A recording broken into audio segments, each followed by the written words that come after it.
Hello everyone, welcome to my channel. And आज हम लोग लीगल स्टडीज क्लास 12 यूनिट 2 की चैप्टर 1 लॉ ऑफ प्रॉपर्टी के बारे में डिस्कस करेंगे। ये मेरा सेकंड पार्ट है इस चैप्टर के साथ। पहली पार्ट में मैंने already types of property discuss कर दिया है। अगर आपने वो वीडियो नहीं देखा है तो क्विकली जाके एक बार देख लो। ऊपर में एक आई आइकॉन भी आएगा जिससे आप लोग क्लिक करके वो वीडियो देख सकते हो। प्लीज वो वीडियो देख के आना क्योंकि तब आपको एक बेटर अंडरस्टैंडिंग हो जाएगी ये प्रॉपर्टी कंसेप्ट की। ओके आज के इस वीडियो में the things which we are going to discuss is modes of transfer and registered instrument. And yes, before we begin with the lesson, let me quickly tell you all, अगर आपको मेरी teaching पसंद आएगी, so please do not forget to comment, like and subscribe my channel. So let's continue with the lessons. Who can transfer property? कि property कौन transfer कर सकता है? तो anyone, कोई भी competent है contract के लिए, कोई भी, बट वो competent के लिए भी कुछ क्राइटेरियाज हैं, जैसे कि anyone above 18 years of age, अगर आप 18 years of age के हैं, अगर आप साउंड माइंड के हैं, साउंड माइंड मीन्स आपकी कोई मानसिक बीमारी नहीं है, ठीक है, अगर आप साउंड माइंड में हैं and not disqualified by any law in force, कोई भी लॉ से आप डिसक्वालिफाइड नहीं है, बैंकरप्ट नहीं है, तो आप कॉन्ट्रैक्ट कर सकते हो, आप कंपीटेंट हो कॉन्ट्रैक्ट के लिए।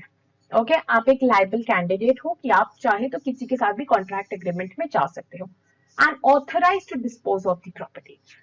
और दूसरा है कि ये प्रॉपर्टी जो आप बेचोगे या जिसके साथ आप ट्रांसफर करोगे वो आपकी होनी चाहिए। ये तो क्वाइट लॉजिकल है, ऑब्वियसली आप अपनी ही प्रॉपर्टी को किसी को बेच सकते हो, राइट। सो यही दो सिंपल क्राइटेरिया है। अगर वो आपकी प्रॉपर्टी है और आप कंपीटेंट है तो आप ट्रांसफर कर सकते हैं कोई भी प्रॉपर्टी ना। कुछ कीवर्ड समझना पड़ेगा, कुछ याद रखना पड़ेगा, specially the person who transfers property is called the transferor. अगर मैं आपको प्रॉपर्टी दे रही हूं तो मैं ट्रांसफरर हूं। क्यों? क्योंकि वो मेरी प्रॉपर्टी थी, मैं आपको दे रही हूँ, ट्रांसफर कर रही हूँ, तो मैं ट्रांसफरर और आपको प्रॉपर्टी मिल रही है तो आप ट्रांसफरी हैं यहाँ पे। Now the next important point, how can property be transferred? Property को ट्रांसफर करने का कोई तो एक प्रोसीजर होगा। हम लोग अभी कुछ प्रोसीजर्स के बारे में पढ़ेंगे ना। उससे पहले आप लोग को ये समझना पड़ेगा कि आप लोग हर कोई ने प्रॉपर्टी पेपर्स हमेशा देखा होगा और ये प्रॉपर्टी पेपर्स के ऊपर में 100 रुपीज भी देखा होगा लिखा हुआ, पर हम कभी ध्यान नहीं दिए कि ये 100 रुपीज का रीजन क्या है। आज के बाद आई कैन गारंटी यू कि जब आप लोग वो देखोगे तो आप लोग को समझ में आ जाएगा कि ये 100 रुपीज क्यों लिखा हुआ है।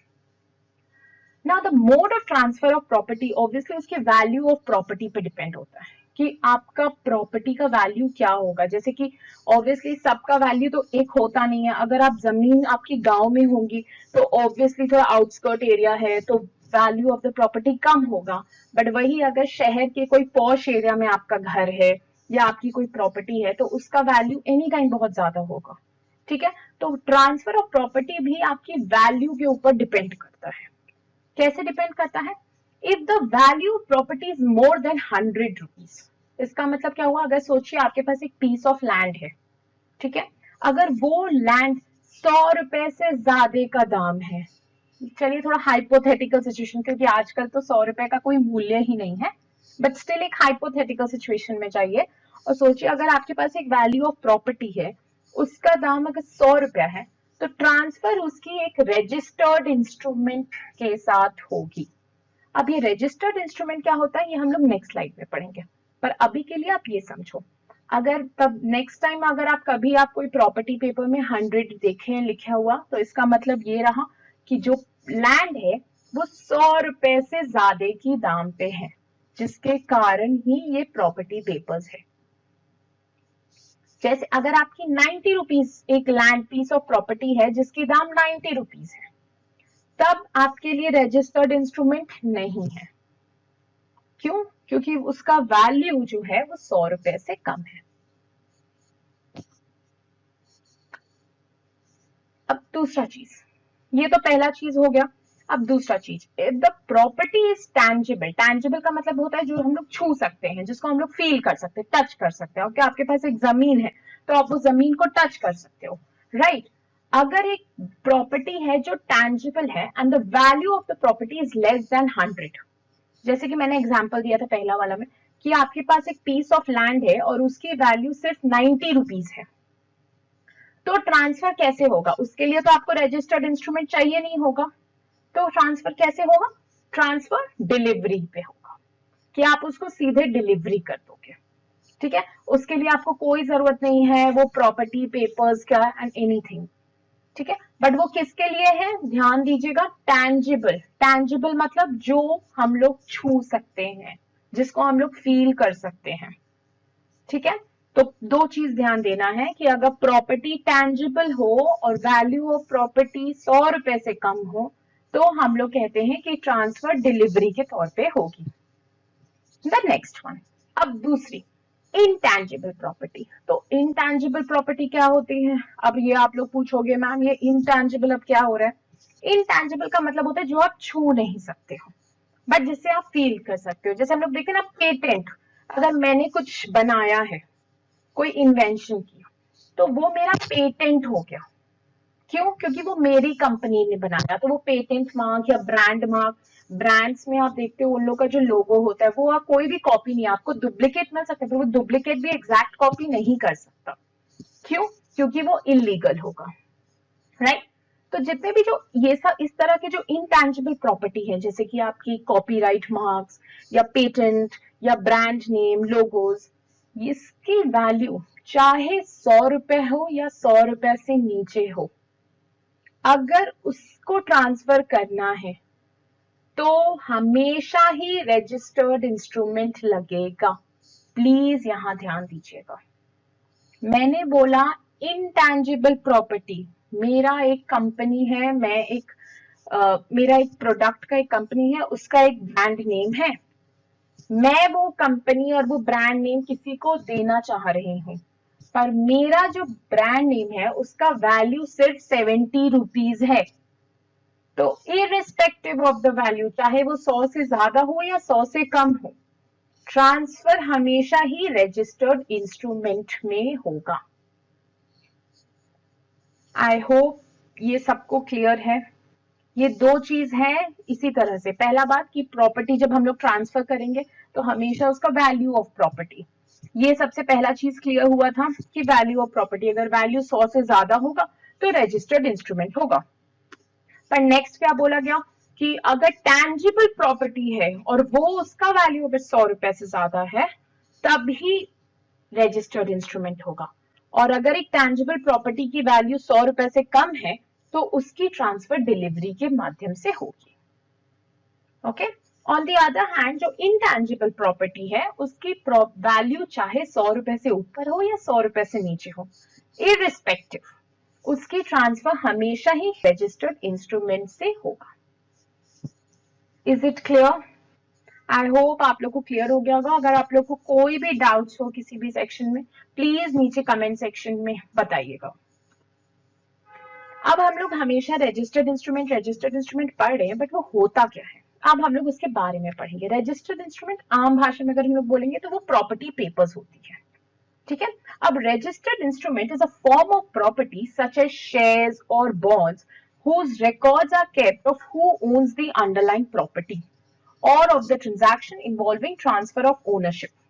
अब इसमें क्या बोला है कि जो प्रॉपर्टी पेपर्स होते हैं, अगर आप लोग कभी भी प्रॉपर्टी पेपर्स देखोगे तो उसमें लिखा रहता है कि ये प्रॉपर्टी किसको बिलोंग करती है, ठीक है। तो वो रजिस्टर्ड इंस्ट्रूमेंट वही है, हम लोग आम भाषा में से प्रॉपर्टी पेपर्स कहते हैं, जिसमें लिखा हुआ है कि एक्चुअल ओनर इस लैंड या वो प्रॉपर्टी का कौन है। और रजिस्टर्ड इंस्ट्रूमेंट का एक प्रोसेस होता है, ये प्रोसीजर बहुत इंपॉर्टेंट है, तो आप लोग समझ जाइएगा कि उसका प्रोसेस क्या होता है कि पहले तो दोनों पार्टीज अगर अग्री हो गए, अगर सोचिए मेरा एक पीस ऑफ लैंड है, मैंने सोचा कि मैंने डिसाइड कर लिया कि मैं आपको दूंगी, मैं ट्रांसफर कर रही हूँ आपको, तो आप और मैं तो जाएंगे ही रजिस्ट्रार के ऑफिस में, बट हमारे साथ साथ दो और जन जाएंगे, एटलीस्ट 2 पर्सन। वो कौन है? वो विटनेस है टू द ट्रांसफर। तो टोटल कितने जन हो रहे हैं? 4 जन हो रहे हैं, ठीक है। एक तो ट्रांसफरर हो रहा है, एक ट्रांसफरी हो रहा है और 2 और विटनेसेस हो रहे हैं। वो विटनेस अपना सिग्नेचर देते हैं ये दिखाने के लिए कि हाँ we were present at the time of transfer. ये अटेस्टेशन का जो प्रोसेस होता है, अटेस्टेशन मतलब सिर्फ सिग्नेचर होता है, ठीक है, इसका जो सिग्नेचर का प्रोसेस होता है, जब ये कंप्लीट हो जाता है उसके बाद ही फाइनल सील रजिस्ट्रार के ऑफिस में रजिस्ट्रार डालता है। आई होप ये क्लियर होगा। Process of registration, process of registration में दो जो ट्रांसफरर और ट्रांसफेरी के साथ साथ दो विटनेसेस जाते हैं, वो विटनेसेस अपना सिग्नेचर करेंगे। फाइनली उन लोग भी पूरा पेपर्स, नाउ कुछ बेसिक इंफॉर्मेशन, जैसे कि जब आप पेपर कोई भी साइन करते हो तो हम लोग हमेशा ये वार्न करते हैं कि please read all the documents properly, right. वो डॉक्यूमेंट्स में राइट्स, ऑब्लिगेशन, लाइबिलिटीज, लाइबिलिटीज मतलब रिस्पॉन्सिबिलिटीज, ये सब दोनों पार्टीज की, ऐसे नहीं होते कि सिर्फ एक ही पार्टी की होती है, दोनों पार्टीज की जो जो राइट्स, लाइबिलिटीज, ऑब्लिगेशंस होती है वो सब इन डिटेल मेंशन रहता है उस पेपर में। एंड फाइनली हर पेपर में उनकी सिग्नेचर लिया जाता है। जब दोनों पार्टी साइन कर देते हैं तो फाइनल सील रजिस्ट्रार डालता है, जिसका मतलब ये होता है कि yes, from now on it's legal that the property has been transferred to someone else. This is the registered instrument. And yes, as the norm goes, मैं हर अपने पार्ट के एंड में आपको एक छोटी सी क्वेश्चन देती हूँ, ये देखने के लिए, समझने के लिए कि आपको ये पार्ट क्लियर हुआ कि नहीं। तो क्विकली इसको ट्राई करके मुझे इसका करेक्ट ऑप्शन कमेंट सेक्शन में दे देना। I will be waiting for it. And yes, अगर आपको कोई डाउट हो या आपको चाहिए कि मैं आपको कोई और चैप्टर्स के बारे में भी ऐसे ही समझाऊं, तो प्लीज वो भी कमेंट में यूज करना। My next video, the parts which we are going to discuss is the essentials of a valid transfer and the two important doctrines. Thank you. Yes, please do not forget to comment and subscribe my channel.